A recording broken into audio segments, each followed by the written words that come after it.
இப்போ ஆரம்பிக்க போறது நாட்டோட மிகப்பெரிய நிகழ்ச்சி ஆப்கி அதாலத் ரஜித் சர்மாவுடன்.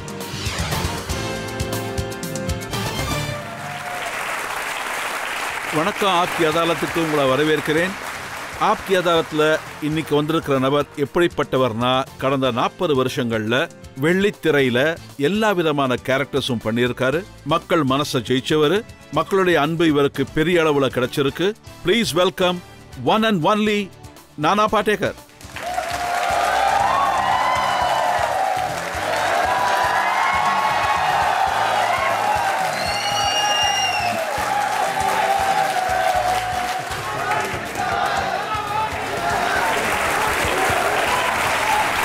உட்காரலாமா? உட்காருங்க. இதுவரைக்கும் எத்தனையோ பிலிம் ஸ்டார்ஸ் ஆப்கி அதாலத்துக்கு வந்திருக்காங்க. ஒருத்தருக்கு வாழ்கன்ற கோஷத்தை எழுப்பினதா ஃபர்ஸ்ட் டைம்.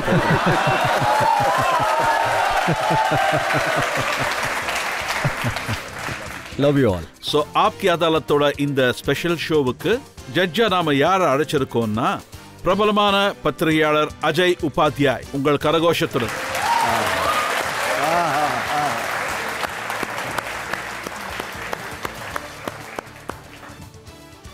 ஆப்கி அதாலத்தில் இன்றைய வழக்கு ஆரம்பிக்கிறதுக்கு முன்னாடி இன்றைய ஜட்ஜ் அஜய் உபாத்யாய் அவர்களோட அனுமதியை கேட்டு பெறுவோம். நீதிமன்றத்தின் வழக்கு ஆரம்பிக்கலாம்.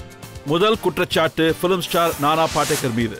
ஆப்கி அதாலத்துல முதல் குற்றச்சாட்டு பிலிம் ஸ்டார் நானா பாடேகர் மீது. இவருக்கு சீக்கிரமாவே கோபம் வந்துடும். நானா பிலிம் இண்டஸ்ட்ரியில என்ன சொல்றாங்கன்னா, அவங்க இம்ப்ரெஷன் என்னன்னா, நீங்க ரொம்ப ஷார்ட் டெம்பர்ட்னு.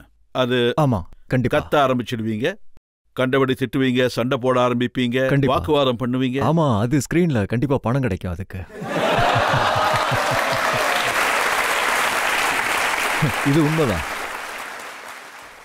ஆனா அது ரோலுக்காக, மத்தபடி கோபம் வரும் எனக்கு. ஆனா ஒரு சில டைரக்டர்ஸ் அந்த கோபத்தினாலேயே நானா பாடேகர் இந்த படத்துல காஸ்ட் பண்ண வேண்டாம்னு நினைச்சிருக்காங்க. ஆமா, உண்மைதான் அது. வெட்னஸ்டேல ரோல் இதனால தான் கிடைக்காம போச்சா? ஆமா, நசீர் எனக்கு இந்த விஷயத்த சொன்னாரு. அந்த நசீர் ரோலை எனக்கு கொடுக்கணும்னு சொல்லியிருந்தாங்க. நசீர் என்னோட பேரை சஜஸ்ட் பண்ணியிருந்தாரு. பாண்டே என்ன சொன்னாருன்னா, இல்லப்பா அவரு அடி வாங்க வேண்டியது வரும், என்னால முடியாதுன்னு சொல்லியிருக்காரு. அதுக்கப்புறம் நான் பாண்டேவை நேரில் சந்திச்சு இப்படிலாம் பண்ணாதப்பான்னு சொல்லியிருந்தேன். அதாவது நான் கொஞ்சம் கோவக்காரன் தான், ஆனா பைத்தியம் இல்லை. நான் இன்னொன்னு கேள்விப்பட்டேன். ஒரு டைரக்டர் உங்ககிட்ட ஹீரோயின் டான்ஸ் ஆடிக்கிட்டு இருக்காங்க, நீங்களும் கையங்கால ஆட்டுங்களேன்னு சொன்னாராம். ஆனா நானா இப்படியே பார்த்துக்கிட்டு நின்று இருக்கேன். அவங்க அங்க கை காலை ஆட்டிக்கிட்டு இருக்கும் போது நான் இங்க எதுக்காக ஆட்டணும்? அவங்க என்னங்க பார்க்க போறாங்க?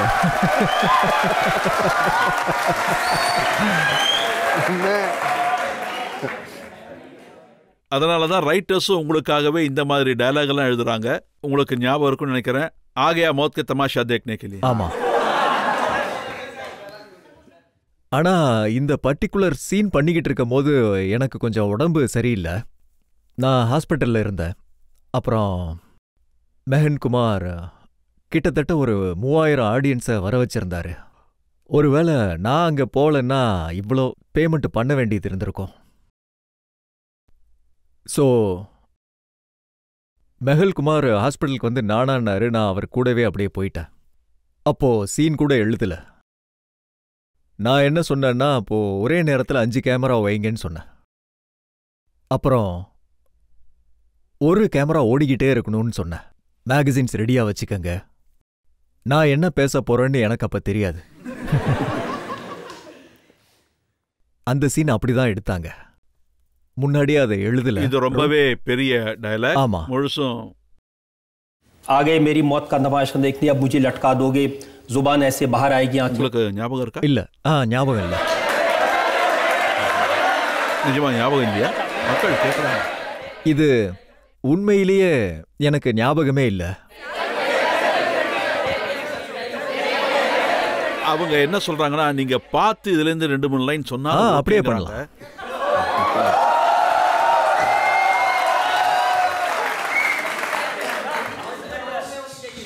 आ गए मेरे मौत का तमाशा देखने. अब मुझे लटका देंगे, जुबान ऐसे बाहर आएगी, आंखें बाहर आएगी, और यहीं लटकता रहूंगा।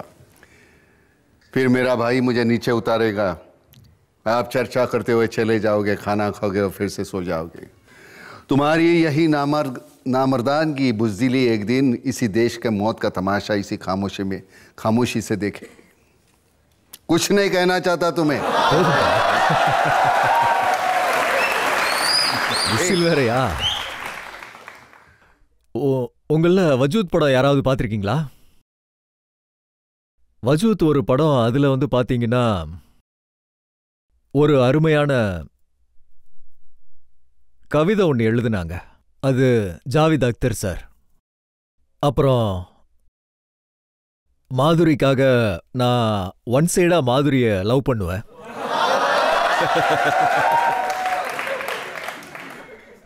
ஆப்வியஸ்லி அந்த சைடு வாய்ப்பில்லை. ஏன்னா இந்த முகம், நான் ஆக்டர், அதுல ஒரு டைரக்டர் அந்த நாடகத்துல. அப்புறம் மாதுரி அங்க இருக்கணும்னு அவரு நினைப்பாரு. அப்புறம் அவரு யோசிச்சுக்கிட்டே சொல்லுவாரு.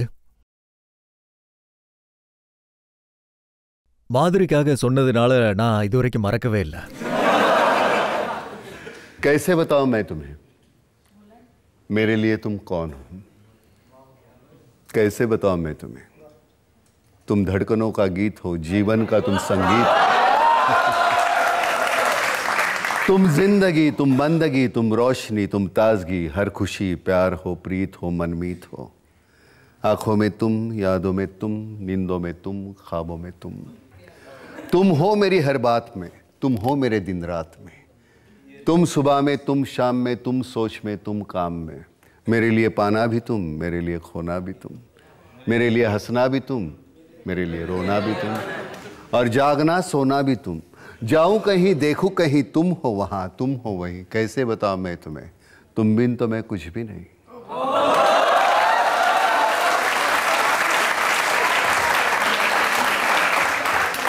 कैसे बताऊं मैं तुम्हें मेरे लिए तुम कौन हो? ये जो तुम्हारा रूप है ये जिंदगी की धूप है। चंदन से तरशा है बदन, बहती है जिसमें एक अगन।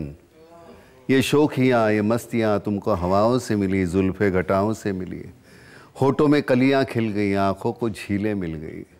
चेहरे में सिमटी चांदनी, आवाज़ में है रागिनी। शीशे के जैसा अंग है, फूलों के जैसा रंग है, नदियों के जैसी चाल है। क्या हुस्न है, क्या हाल है।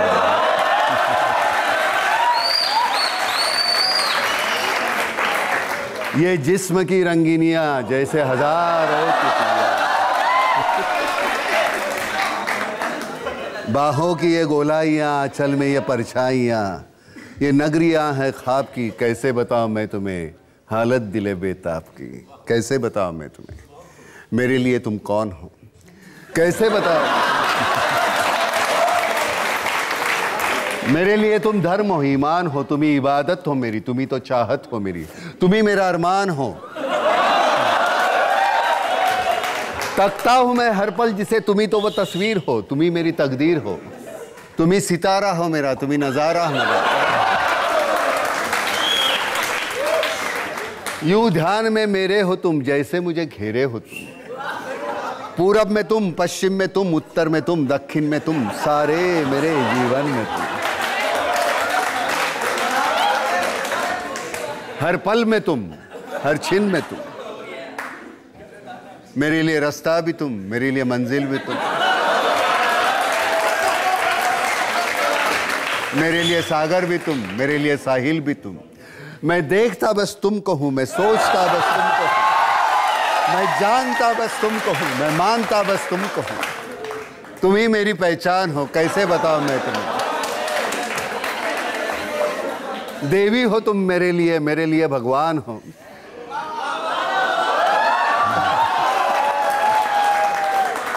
कैसे बताऊं मैं तुम्हें मेरे लिए तुम कौन हो? இதுல ஒரு முக்கியமான விஷயம் என்னன்னா இதோட லயம் இருக்கே. அதுல 20-25 வருஷத்துக்கு முன்னாடி எழுதுனது மூளையில இருந்து வெளியே வரமாட்டேங்குது. அதுக்கு ஒரு ரிதம் இருக்கு. இது தான் வரலையா இல்ல மாதுரினால? அது ஒரு பக்கம் இருக்குது, அதுல சந்தேகமே இல்ல. அது அப்படிதான். ஆனா மாதுரிக்கு நல்ல விஷயம். நான் என்ன கேள்விப்பட்டேன்னா, பிரகாஷ் ஷா ராஜ்நீதி செட்ல இருக்கும்போது உங்களை பாட்டு பாட சொன்னபோது அவரை கண்டபடி திட்டிட்டீங்களாமே, அவர் கண்ணில் கண்ணீரே வந்துருச்சு. நான் பிரகாஷை திட்டினேனா? நியூஸ் பேப்பர்ல இப்படிதான் வந்தது. நான் பெரும்பாலும் நியூஸ் பேப்பர்ஸ் படிக்க மாட்டேன்.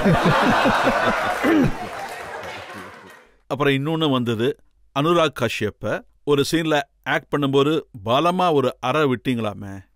உடனே சொன்னீங்களா, பாத்தியா எப்படி அறை விட்டேன்னு? என்னமோ உன்ன பெரிய இவன் நினைச்சிட்டு. இந்த மாதிரி அவங்க இஷ்டத்துக்கு ஏதாவது ஒன்று சொல்லிக்கிட்டு இருப்பாங்க. மக்கள் என்ன நினைக்கிறாங்கன்னா, நானா பாட்டேக்கர் ரியல் லைஃப்ல வில்லன், அப்பப்ப தலையில அடிச்சுப்பாருன்னு. முதல் நேஷனல் அவார்டு கிடைச்சது தலையில அடிச்சுக்கிட்டதுக்கு அப்புறம்.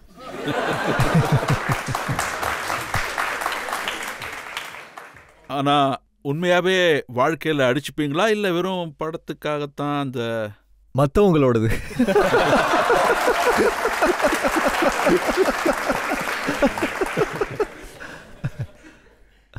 அப்புறம் இன்னொன்னு என்ன கேள்விப்பட்டேன்னா, அந்த அவார்டு வாங்க நீங்க ஸ்டேஜுக்கு போனப்போ அங்க உண்மையாவே ரொம்பவே அழுதுட்டீங்கன்னு கேள்விப்பட்டேன். இல்லையே, ஆ? நான் எதுக்கு பாழுவேன்? இன்னொருத்தர் என்னோட காம்படேட்டர், அவருக்கு அந்த அவார்டு கிடைக்கலன்னு அழுதுகிட்டு இருந்தாரு அந்த நேரத்துல. ஆனா பரிந்தா எனக்கு தெரிஞ்ச ஒரு பர்ஃபார்மன்ஸ், சில விஷயங்கள், சில படங்கள் இப்படி வந்துரும். நாங்க எதுவுமே செய்ய மாட்டோம், பக்கத்துல உள்ளவங்க செய்வாங்கல்ல, அதுக்கு ஏத்த மாதிரி ரியாக்ஷன்ஸ் வரும். அப்படியே 26/11லயும் இதுதான் நடந்தது. ஒருவேளை யாராவது ஒரு ஆக்டர் இது நான் பண்ணேன்னு சொன்னா அது உண்மை இல்ல. ஏன்னா அதுக்காக எத்தனையோ விஷயங்கள் டிபெண்டா இருக்கு. என்னோட கோ ஆர்டிஸ்ட் இருக்காங்க, ரைட்டர்ஸ் இருக்காங்க, கேமராமேன் இருக்காங்க, டைரக்டர் இருக்காங்க, எல்லாம் சேர்ந்தாதான் இது நடக்கும். அப்பதான் நல்லா இருக்கும். இல்லைன்னா நான் தான் பண்ணேன்னு சொல்ல முடியாது. நான் காமோஷி ரோல் பண்ணும்போது சஞ்சய் பன்சாலி அந்த ரோலை ரொம்ப சிறப்பா முன்னாடியே எழுதி வச்சிருந்தாரு. அதுக்கப்புறம் அதை போய் பண்ண வேண்டியதுதான். அது ரொம்ப ஈஸி. ஆனா அதுக்கப்புறம் 16 மாசம் நாங்க அந்த போய் பாஷையை கத்துக்கிட்டோம். ஏன்னா அது டெஃப் அண்ட் டம் பாஷை.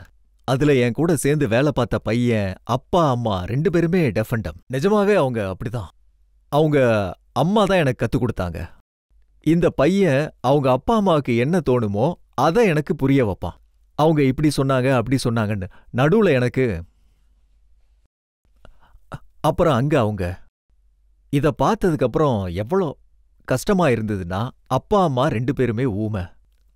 அப்புறம் இந்த பையன் மக்கள் கூட கம்யூனிகேட் பண்ணுவான். பரிந்தா படத்துல என்ன கேள்விப்பட்டேன்னா, நீங்க அந்த ஒரு எரியற சீன்ல உண்மையாவே நீங்க ரொம்ப காயம்பட்டு செத்து பொழைச்சிங்கன்னு. ஆமா, எனக்கு ஃபயர் ஆக்சிடென்ட் ஆச்சு. அப்புறம் 1 இயர் ஷூட்டிங் பண்ணவே இல்லை. நான் 60 நாள் ஹாஸ்பிட்டல்ல இருந்தேன். ஒரு ஊஞ்சல்ல எரியற மாதிரி சீன் அது. நான் உண்மையிலேயே எரிஞ்சுக்கிட்டு இருந்தேன்.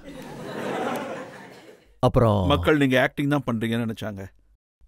ஆனா ப்ராப்ளம் என்னன்னா, ஆக்டிங் தான். ஆனா அந்த ஊஞ்சலுக்கு இந்த பக்கமும் தீ இருக்கு, அந்த பக்கமும் தீ இருக்கு. நான் இந்த பக்கம். அப்புறம் நான் ஊஞ்சலை பேலன்ஸ் பண்றப்போ வலிக்கிருச்சு. அங்க நிறைய கிளாஸ் பீசஸ், பாட்டில வீசினதுனால நிறைய கிளாஸ் பீசஸ் இருந்துச்சு. அப்புறம் அந்த பக்கத்துல இருந்து ஜாக்கி கத்திட்டு இருந்தாரு, நானா ஆர் யூ ஓகே அப்படின்னு. அப்புறம் நான் என்ன பார்த்தப்போ என்னோட ஸ்கின் எல்லாம் உறிஞ்சு கீழே விழுந்துருச்சு. அப்ப நான் என்ன சொன்னேன்னா, நோ ஐ எம் நாட் ஓகேன்னு. அப்புறம் வந்து அணைச்சாங்க. அங்க டாக்டர் இருந்தாங்க. இமிடியேட்டா என்ன ஹாஸ்பிட்டல் கூட்டிட்டு போனாங்க. ரொம்ப நாளைக்கு ஹாஸ்பிட்டல்ல இருந்தீங்களா? 60 நாள். அப்ப இந்த ஸ்கின் எல்லாம் எதுவுமே இல்ல, எல்லாம் வந்துருச்சு கிளவுஸ் மாதிரி. நானா இதுக்கப்புறம் இந்த மாதிரி உங்களுக்கு எந்த ஆக்சிடென்ட்டும் நடக்கக்கூடாதுன்னு நாங்க வேண்டிக்கிறோம். உங்களுக்கு நீண்ட ஆயுள் கொடுக்கணும். நீங்க நிறைய மக்களை என்டர்டெயின் பண்ணணும். எப்படியும் ஒரு பக்கம் எரிஞ்சுக்கிட்டு தான் இருக்கு. உண்மையிலே நடக்கிறத பார்த்தா, இந்த நாட்டுல நடக்கிறத பார்த்தா வலி இருக்க தான் செய்யுது. படம் மூலியமா எவ்வளோ சொல்ல முடியுமோ அதை சொல்லிக்கிட்டு தான் இருக்கோம். சொல்றதுக்கு முயற்சி பண்றோம். ஆனா நடக்கிறதெல்லாம் பார்த்தா ரொம்ப கோபம் வருது, கஷ்டமா இருக்கு. நாங்க ரொம்ப கொடுத்து வச்சவங்க. எங்க எல்லாத்துக்குமே வலின்னு ஒரு விஷயம் இருக்கு. எங்களால தப்பிக்க முடியும். ஆனா முடியாதவங்களால என்ன பண்ண முடியும்? ஒருவேளை என்கிட்ட வழி இல்லைன்னா நான் என்ன பண்ணியிருப்பேன்? உண்மையை சொல்றேன், எனக்கு பைத்தியம் பிடிச்சிருக்கும். எங்களோட வேதனையை எப்படி சரி பண்ண முடியும்? உங்களுக்கு புரியுமா? சோ எனக்கு என்ன தோணுதுன்னா, இது இந்த காலத்து பசங்களோட சஃபகேஷன், இந்த கால ஜெனரேஷன். அதை பத்தி நாம கண்டிப்பா யோசிச்சாகணும், என்ன நடந்துகிட்டு இருக்குன்னு. அதுக்கு ஒரு அவுட்லெட் இல்ல.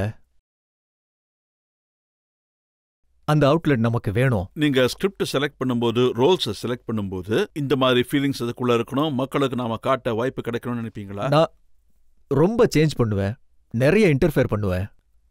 ஆனா அதுல இந்த டயலாக் நான் தான் எழுதுனேன்னு வெளியே சொல்லிக்கிறது இல்ல. இது என்னோடதுன்னு சொல்லல. அந்த கிரெடிட் அவங்களுக்கு தான் போய் சேரும். ஆனா இத்தனை வருஷமா புக்ஸ் படிச்சுக்கிட்டு இருக்கேன், எழுதவும் செய்வேன். அதனால இது என்னால பண்ண முடியும்னு தோணும் எனக்கு. எங்கேயாவது அதுல தப்பு இருந்தா அவங்க கிட்ட சொல்லிருவேன். ஆனா எனக்கும் இந்த இடத்துல சொல்றதுக்கு கஷ்டமா தான் இருக்கு, வருத்தமா இருக்கு. புரிய மாட்டேங்குது ஏன் இப்படி நடக்குதுன்னு. அப்புறம் இதுக்கு காரணம் என்னன்னா, நான் ஒரு அப்பாவா இருக்கிறதுனால எனக்கு என்ன தோணுதுன்னா, என்னோட மகன் இந்த மாதிரியே நடுவுல விட்டுட்டு போயிட்டான்னா, அதாவது நான் இல்ல, எல்லா அப்பாவும் யோசிப்பாங்க. இதுக்கான தீர்வு எனக்கு இங்க வந்தது நல்லதுன்னு தோணுது. நான் ரொம்ப களைச்சு போயிட்டேன். நான் இங்க வரலாமா வேணாமான்னு யோசிச்சுட்டு இருந்தேன். ஆனா இங்க வந்தது ரொம்ப நல்லது ரஜத். இந்த ப்ரோக்ராம் மூலியமா என் மனசுல இருக்கிறத மக்கள்கிட்ட நான் சொல்ல முடியும். எனக்கு இந்த வாய்ப்பு கொடுத்ததுக்கு உங்களுக்கு ரொம்ப ரொம்ப நன்றி.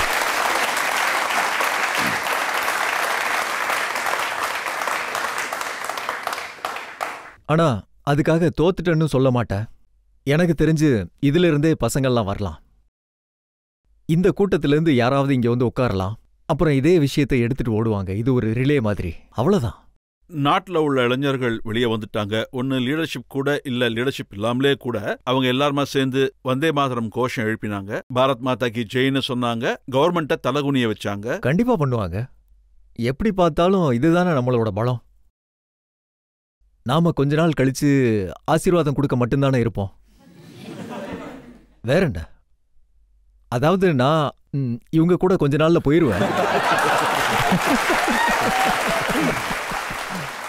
நானா ஒரு பிரேக் எடுத்துப்போம். பிரேக்குக்கு அப்புறம் ஆப்கி அதாலத்துல நம்மோட கேள்விகளும் குற்றச்சாட்டுகளும் தொடரும். अंदर का इंसान मर चुका है, जीने के लिए घिनौने समझौते कर चुका है. क्या करे साला, एक मच्छर आदमी को ही जड़ा बना देता है.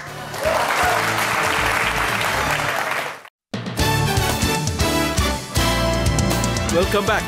ஆப்கி அதாலத்துல நாம குற்றம் சுமத்திட்டு இருக்கிறது, விசாரிக்கிறது யாருன்னா ஃபேமஸ் பிலிம் ஸ்டார் நானா பாட்டேகர் மீது. ஆப்கி அதாலத்துல அடுத்த குற்றச்சாட்டு. ஆப்கி அதாலத்துல நானா பாட்டேகர் மீது உள்ள அடுத்த குற்றச்சாட்டு, இவருக்கு இன்ஃபீரியாரிட்டி காம்ப்ளெக்ஸ் இருக்கு. நான் உங்க இன்டர்வியூ ஒன்ன பார்த்தேன். அதுல என்ன சொல்லிருக்கீங்கன்னா, 13 வயசுல மும்பைல நான் ஒரு ஸ்கூலுக்கு போனப்போ உங்க மனசுக்குள்ள ஒரு இன்ஃபீரியாரிட்டி காம்ப்ளெக்ஸ் வந்துச்சு. யாராவது நம்ம கிட்ட பேசுவாங்களா இல்லையான்னு? இது 59ல நடந்த விஷயம். நான் இங்க 7th கிளாஸ் படிக்க வந்தேன். அப்போ என்னோட சித்தி டீச்சரா இருந்தாங்க. ஸோ எங்க அம்மா என்னை திருத்துறதுக்காக கிராமத்திலேருந்து சித்திக்கிட்ட அனுப்புனாங்க. அடுத்த வருஷமே சித்தி அவங்க பையன் கெட்டு போயிட போறான்னு என்னை மறுபடியும் அங்க அனுப்பிட்டாங்க. ஆனா விஷயம் என்னன்னா, இன்னைக்கு கூட என்னால இங்கிலீஷ் பேச முடியாது. இன்னைக்கு கூட சரியா பேச முடியாது. ஏன்னா அதுக்கு எந்த ஒரு அவசியமும் வரல. ஜே ஸ்கூல் ஆஃப் ஆர்ட்ஸ் போனப்போ அங்க லாங்குவேஜுக்கு அவசியமே இல்ல. பிரஷ் இருக்கு, பேப்பர் இருக்கு, பெயிண்ட் இருக்கு. அப்போ எனக்கு என்ன தோணும்னா, இந்த முகம் பார்க்கறதுக்கு என்னோட மற்ற பிரதர்ஸ்லாம் ரொம்ப அழகா இருப்பாங்க. ஆனா என்னோட முகம் மட்டும். அப்போ எனக்கு என்ன தோணும்னா, எங்க அப்பா அம்மா அவங்க மேல அதிகமான அன்பு காட்டி என் மேல கம்மியா காட்டுவாங்கன்னு. ஒரு தடவை நான் கிராமத்துல இருக்கும் போது ஒரு நாடகத்துல நடிச்சேன். அந்த நாடகத்தை பார்க்கறதுக்காக அப்பா கிராமத்திலேருந்து மும்பை வந்தாங்க. அப்ப எனக்கு என்ன தோணுச்சுன்னா, அப்பாவோட கவனத்தை திசை திருப்புறதுக்கு இது ஒரு நல்ல வாய்ப்புன்னு தோணுச்சு. அப்படிதான் நான் தியேட்டர் ஆரம்பிச்சேன். ஆனா எப்பயுமே நான் என்ன கம்மியாவும் ரொம்ப குறைச்சலாவும் எடை போட்டுட்டு இருந்தேன். எனக்குள்ள ஏதோ ஒரு குறை இருக்குன்னு தோணுச்சு. ஆனா நான் தியேட்டருக்கு அப்புறம் அவங்கள விட வித்தியாசமானவன். நான் இங்கே இருக்கேன், அவங்க அங்கே இருக்காங்கன்னு தோணுச்சு. ஸோ இது எனக்கு ரொம்ப பெருமையா இருந்தது. அவங்க என்னை பார்க்க வந்திருக்காங்கன்னு நான் ரொம்ப பெருமைப்படுவேன். அப்புறம் மெதுவா அந்த காம்ப்ளெக்ஸ் என்னை விட்டு போயிருச்சு. அதுக்கப்புறம் அது உங்களுக்குள்ள ஒரு நம்பிக்கை வந்துருச்சு, கொஞ்சம் கர்வம், அது கண்டிப்பா எனக்குள்ள வந்துருச்சு. 13 வயசுல நீங்க படத்துக்கான போஸ்டர்ஸ் எல்லாம் பெயிண்ட் பண்ணுவேன். ஏன்னா எங்க அப்பாவோட பிசினஸ் அப்போ ரொம்ப லாஸ் ஆயிருச்சு. அப்புறம் நான் 13 வயசுல வேலையில சேர்ந்து படத்தோட போஸ்டர்ஸ் 8 கிலோமீட்டர் நடந்து போகணும், 8 கிலோமீட்டர் திரும்பி நடந்து வரணும், 16 கிலோமீட்டர்ஸ், மாசத்துக்கு 35 ரூபா, அப்புறம் ஒரு வேளை சாப்பாடு. ஆனா எனக்கு என்ன தோணுதுன்னா, அந்த நாட்கள் கத்துக் கொடுத்தது வேற எதுவுமே கத்துக் கொடுக்கலன்னு. அந்த நேரம் கத்துக் கொடுத்தது எங்க கத்துக்க முடியும்? என்ன ஸ்கூல் இருக்கு? உங்க முகத்தை நீங்க பார்த்ததுக்கு அப்புறம் படத்துக்கு வரலான்னு எப்படி நினைச்சீங்க? அதுவும் ஹீரோவாகணும்னு. நான் தியேட்டர் பண்ணிட்டு இருந்த ஸ்மிதா பாட்டேல்னால தான் நான் சினிமாவுக்கு வந்தேன். என்ன வலுக்கட்டாயமா கூட்டிட்டு வந்தாங்க. நான் வேணா, ஐ எம் ஹாப்பி வித் தியேட்டர்னு சொன்னேன். ஆனா படங்கள்ல ஹீரோவோட இமேஜ் எப்படி இருக்குன்னா, அது ஒரு சல்மான் கான், ரித்திக் ரோஷன், நல்ல பாடி உள்ளவங்க, நல்ல வாட்ட சாட்டமா லுக்ஸ் நல்லா இருக்கிறவங்க.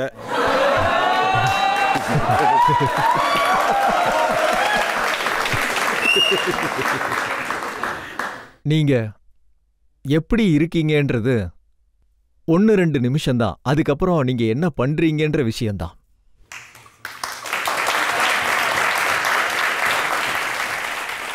என்னோட கேள்வி என்னன்னா, நீங்க கேரக்டர் செய்யும் போது அதுல வாழவும் செய்யணும். சோ கமன்ல இருந்து 2611 வரைக்கும் உங்களுக்குள்ள என்னென்ன மாற்றங்கள் வந்துச்சு? நீங்க என்னென்ன கேரக்டர்ஸ் பண்ணீங்களோ அந்த கேரக்டர்ஸ் பண்றப்ப உங்களுக்குள்ள என்ன மாதிரியான சேஞ்சஸ் வந்துச்சு? இல்ல, முதல் விஷயம் என்னன்னா, சமூகத்துல என்ன மாதிரி நடந்துகிட்டு இருக்கோ அதன் மூலமா தான் எனக்குள்ள மாற்றம் ஏற்படுங்கிறது உண்மையான விஷயம்.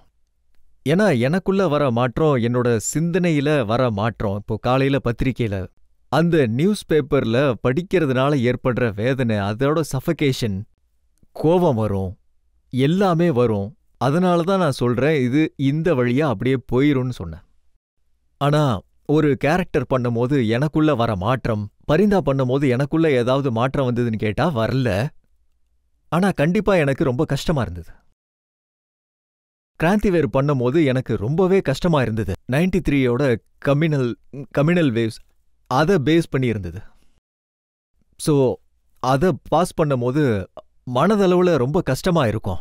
ஆனா அதனால எனக்குள்ள மனதளவுல எந்த மாற்றம் வந்துச்சுன்னா கண்டிப்பா இல்ல. அந்த கஷ்டமான சிந்தனையில நிறைய மாற்றம் வரும். இது நடக்கும்போது அப்புறம் அதுதான் பரிந்தா பண்ணும்போது ஏற்பட்ட மாற்றம். 2611 ஒரு மாற்றம், கிராந்திவேர் ஒரு மாற்றம். இது உண்மைதானா? நீங்க மத்தவங்க எழுதின டைலாக்ஸ் எல்லாம் மாத்திட்டு நீங்க ஓனா தான் டைலாக்ஸ் எல்லாம், இந்த கொசு கடிக்கிறது, திருநங்கை டைலாக்ஸ் எல்லாம்? साला एक मच्छर आदमी को हीड़ा बना देता है। क्या करे साला, एक मच्छर आदमी को हीड़ा बना देता है। सुबह घर से निकलो, भीड़ का हिस्सा बनो, शाम को घर जाओ, दारू पियो, बच्चे पैदा करो, सुबह तलक फिर एक बार मर जाओ, क्योंकि अंदर का इंसान मर चुका है, जीने के लिए घिनौने समझौते कर चुका है। क्या करे साला, एक मच्छर आदमी को हिजड़ा बना देता है। அன்பார்ச்சுனேட்லி முதல் 2 லைனை மக்கள் மனசுல வச்சுக்கிட்டாங்க. அதுக்கப்புறம் உள்ள லைன்ஸ் ரைட்டர் ரொம்ப நல்லா எழுதினாரு. இந்த கவிதை சபீர் எழுதியிருந்தாரு, ரொம்ப நல்லா எழுதினாரு. அதுல நீங்க ஆத்மா அப்புறம் மனுஷன் இறந்துட்டான்னு சொன்னீங்க. अंदर का इंसान मर चुका है, जीने के लिए घिनौने समझौते कर चुका है। क्या करे साला, एक मच्छर आदमी। ரொம்ப நல்லா எழுதியிருந்தாரு. நானா இப்ப இன்னொரு பிரேக் எடுத்துக்கலாம்? கண்டிப்பா எடுங்க. பிரேக் அப்புறம் நானாவோட வழக்குகளும் கேள்விகளும் குற்றச்சாட்டுகளும் தொடரும். நானா, உங்களுக்கு யார் மேலேயும் அட்ராக்ஷனே வரலையா? எல்லாருக்கும் அட்ராக்ட் ஆன, அதுக்கு தான் போஸ்டரே ஒட்டினேன்.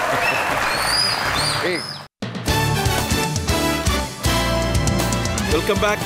ஆப்கி அதாலத்ல இன்னைக்கு நம்மோட விருந்தாளி பிலிம் ஸ்டார் நானா பாட்டேகர். ஆப்கி அதாலத்ல அடுத்த குற்றச்சாட்டு. ஆப்கி அதாலத்ல பிலிம் ஸ்டார் நானா பாட்டேகர் மீது உள்ள அடுத்த குற்றச்சாட்டு, விசித்திரமான செயல்களை செஞ்சுக்கிட்டு இருப்பாரு. நானா, இது உண்மையா? பிலிம் செட்ல ஒரு சில தடவை நீங்க செவுத்து கூடலாம் பேசிட்டு இருப்பீங்களா? அதாவது ரிஹர்சலுக்கு ஆக்டர் வரலன்னா அதை செவுத்த பார்த்து தானே பேசி ஆகணும். அவங்க வரலன்னா ஒரு சில பேர் என்ன சொல்றாங்கன்னா, நீங்க ஃபேனை பார்த்தா ஃபேன் கூடவும் பேச ஆரம்பிச்சிருவீங்களாமே. நான் ஒரு ஆக்டர், எனக்கு ஃபேன் வேணுமா இல்லையா?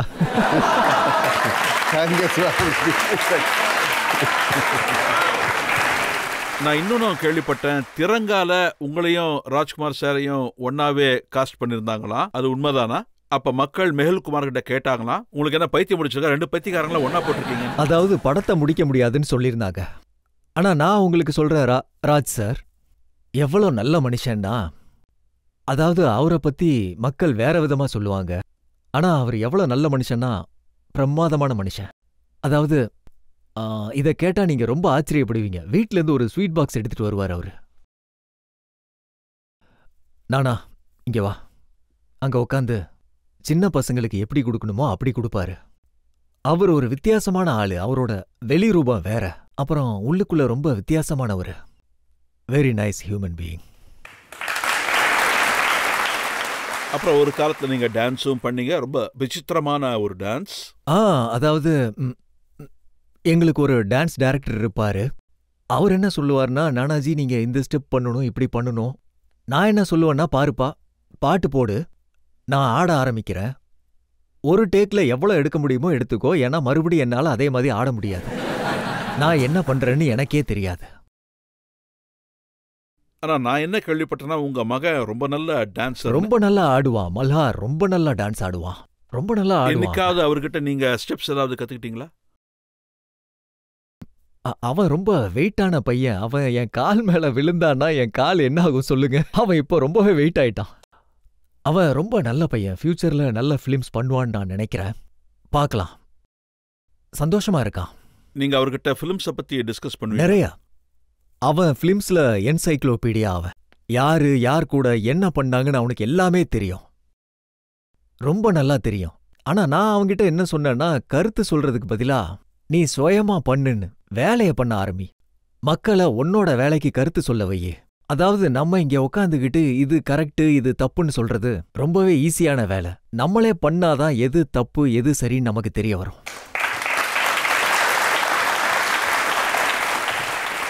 மக்கள் யாராவது கேள்வி கேட்க விரும்புறீங்களா? கேளுங்க. சார், என் பேரு அன்வேஷா. நான் உங்ககிட்ட என்ன கேட்க விரும்புறேன்னா, நீங்க இது வரைக்கும் நிறைய மூவிஸ்ல வேலை பார்த்திருக்கீங்க, அழகான ஆக்ட்ரஸ் கூட வேலை பார்த்திருக்கீங்க. அப்போ நீங்க யார் கூடயும் அட்ராக்ட் ஆகலையா? அத பத்தி சொல்லுங்க. எனக்கு எல்லாரையும் பிடிச்சிருக்கு. அப்படி இல்லனா பர்టిక్యులரா ஒரு இல்ல, அவங்க ஆக்ட்ரஸ் என்ன ஒரே ஒரு கேக்குறாங்கன்னா, ஆளு. நீங்க யார் மேலயுமே எந்த ஹீரோயின் மேலயுமே அட்ராக்ட் ஆகலையான்னு. எல்லார்கிட்டயும் அட்ராக்ட் ஆன, அததான் அவங்க கிட்டயும் சொன்னேன். சொல்லுங்க சார். யார் மேலேயாவது கொஞ்சம் அதிக அட்ராக்ஷன் இருந்ததா? இல்ல, எல்லார் கூடயும் அதிகமா தான் ஆன. கம்மியெல்லாம் இல்ல. சார், மறக்காம சொல்லுங்க சார். இப்ப இன்னொரு பிரேக் எடுத்துக்கலாம். பிரேக்குக்கு அப்புறம் ஆப்கி அதாலத்ல நானா பாட்டேக்கர் மீது குற்றச்சாட்டுகளும் கேள்விகளும் தொடரும். मेरी मानिए तो ये बारिश खरीदी है, सस्ती सुंदर टिकाऊ बारिश, सिर्फ 5,000 रुपए में। इससे कम में कोई दे तो चोर की सजा हो मेरी, आपकी जूती सिर पर मेरी, मेरी बारिश खरीदी है।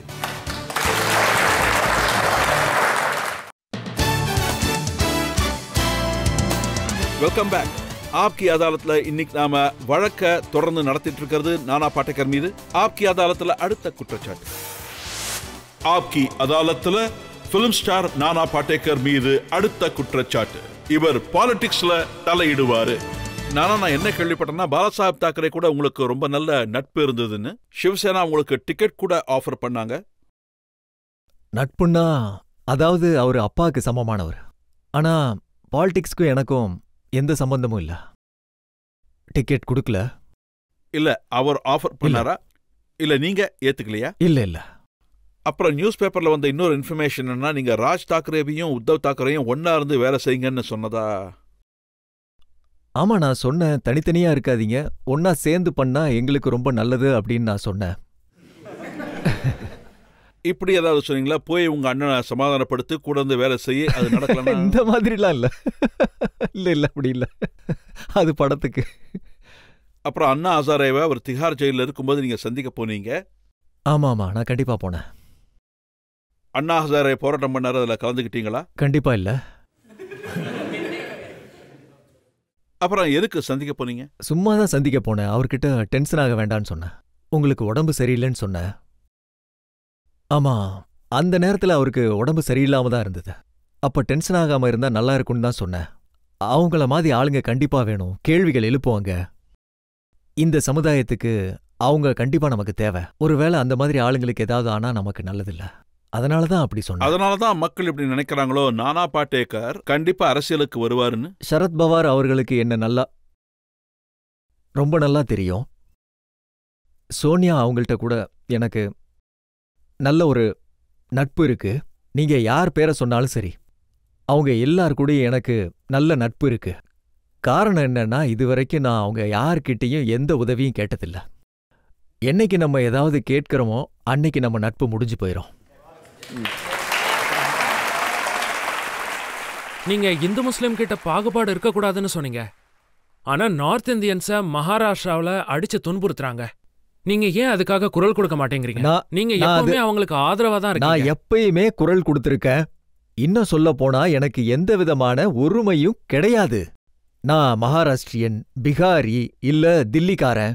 ஏன்னா நான் ஒரு கலைஞன். எல்லா இடத்துல இருந்து எனக்கு பணம் வருது. எனக்கு உரிமை இல்ல. ஏன்னா நான் ஒரு கலைஞன். சார் நீங்க சொல்லிருக்கீங்க நீங்க நியூஸ் பேப்பர் படிக்க மாட்டேன்னு சொல்லிருக்கீங்க. சார் நீங்க நியூஸ் பேப்பர் படிக்கிறது இல்லன்னு ஒரு முறை முதல்ல நீங்க இவர் சொல்றத கேளுங்க.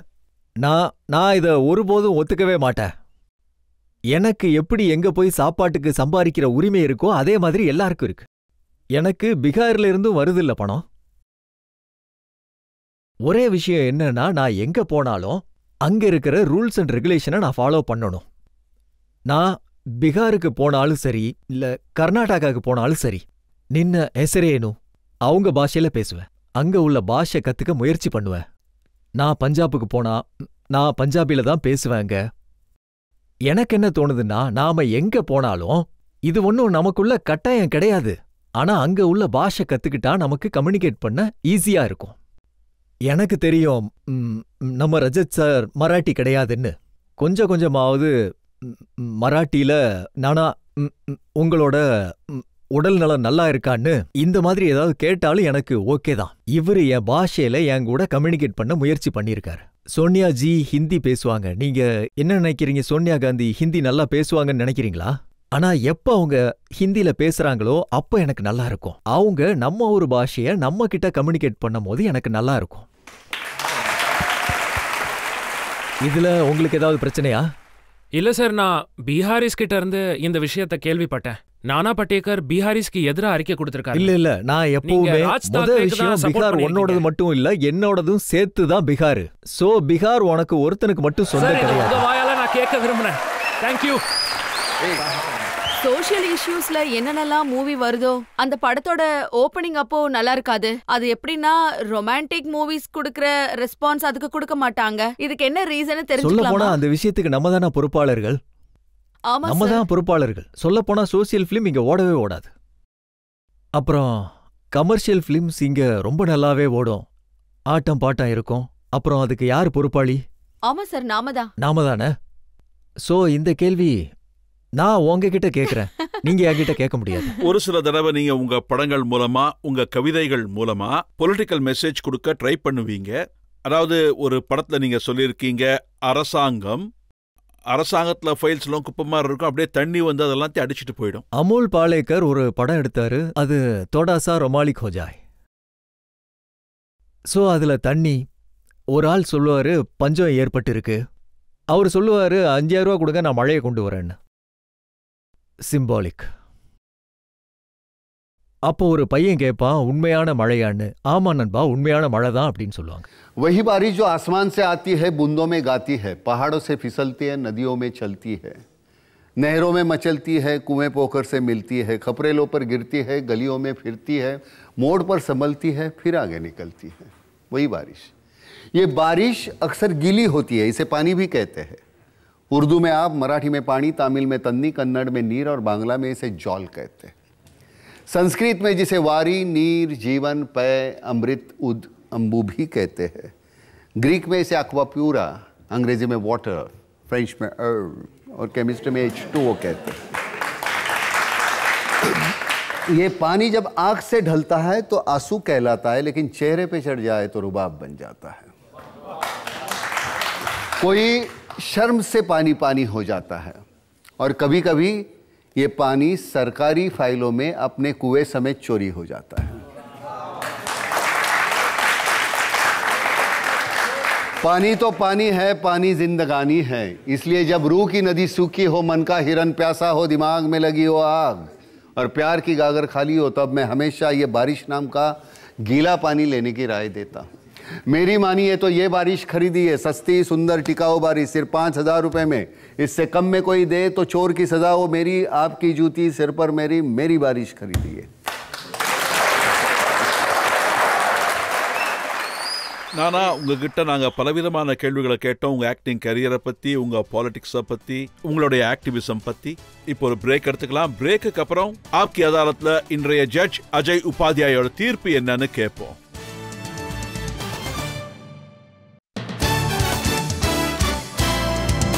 Welcome back. ஆப்கி அதாலத்ல இன்னைக்கு நம்மளோட விருந்தாளி நானா பாடேகர். நானா பாடேகர் கிட்ட நாம அவருடைய படத்தை பத்தி கேட்டோம், அவருடைய சின்ன வயசை பத்தி கேட்டோம், அவருடைய கோவத்தை பத்தி கேட்டோம், அவர் பாலிடிக்ஸ்ல உள்ள இன்ட்ரெஸ்ட பத்தியும் கேட்டோம். அவர் நமக்கு இதையும் சொன்னாரு, இன்றைய இளைஞர்களுக்கு என்ன மாதிரி பாடம் கற்பிக்கணும், எப்படிப்பட்ட வழியை காட்டணும்னு.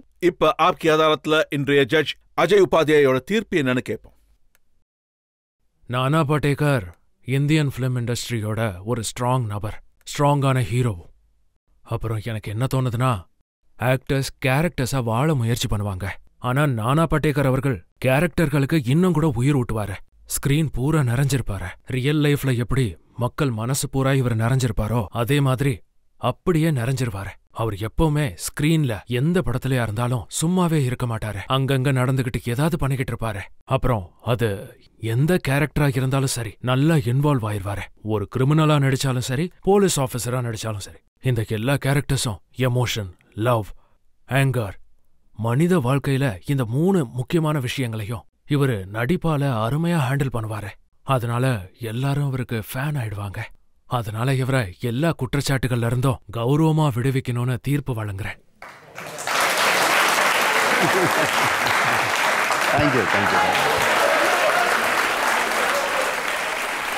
இந்த நம்பிக்கையோட நானா பாடேகர் அவர்கள் நல்ல பிலிம்ஸ் எல்லாம் பண்ணிக்கிட்டு இருக்கணும்.